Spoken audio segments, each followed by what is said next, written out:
Peter Pan, Chapter 2. Peter Comes to Visit.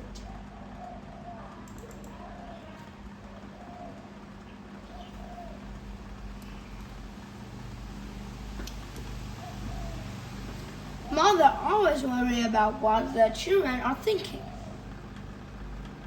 Sometimes they imagine traveling through the minds of their sleeping children. They like to tidy up their children's thoughts for the next morning. It is like storing up a chest of drawers. A mother puts her child's naughtiness into a small place in the back of the drawers.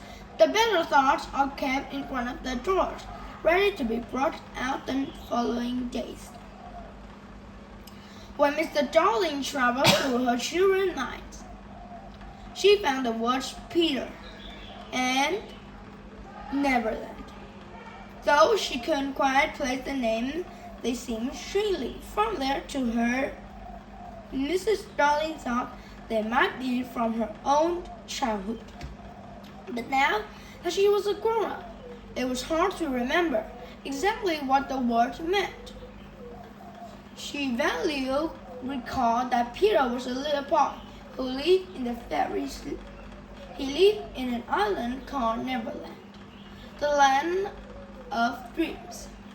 Every child dreams about adventure in Neverland. But Mr. Darling, as an adult, knew that these adventures were never true. One morning, Mr. Darling found some stray leaves on the nursery floor, just inside the nursery window. How did these leaves get here? She asked the children. Some night, Peter comes to visit, Wendy replied. Peter is very naughty. He never cleans up after himself. He probably dropped the leaves and forgot to pick them up before he leaves. When Mr. Darling asked Wendy to tell her more about Peter, Wendy described his visit. He comes in through the windows of our nursery. He visits at the foot of my bed and sometimes plays his flute. Unfortunately, Wendy explained, she was always asleep during Peter's visit. She didn't know how she knew about them. She just knew that Peter had surely been there. Mr. Darling thought Wendy was only describing her dreams. The nursery was on the 3rd floor and a very long way from the ground. How could anyone possibly come through the window? This story couldn't be real. But the leaves that she found on the nursery floor were certainly real. Mr. Darling looked at them carefully.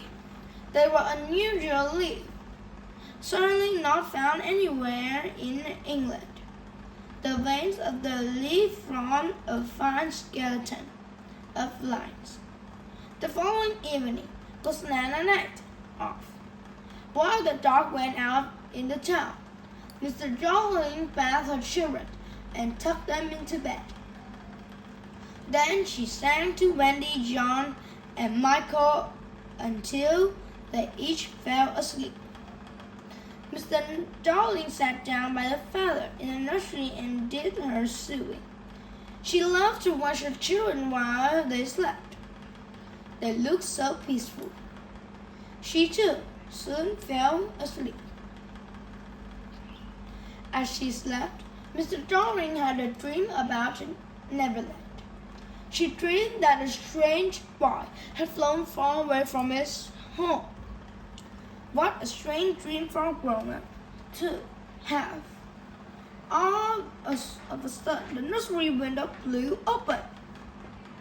A boy dressed in the same skeleton leaf flew in lightly, touching down on the floor. Following him was a strange light, no bigger than someone's fist. The light darted around the room. As if it were alive, it was light as dust, fairy dust. Mr. Darling recognized the boy. He was Peter Pan, and he was just young as he had been when she first saw him as a little girl. She remembered him. Now his tiny teeth sparkled like small pierced girls.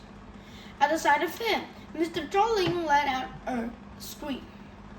Just then, Nana returned from her evening out and burst into the nursery, barking.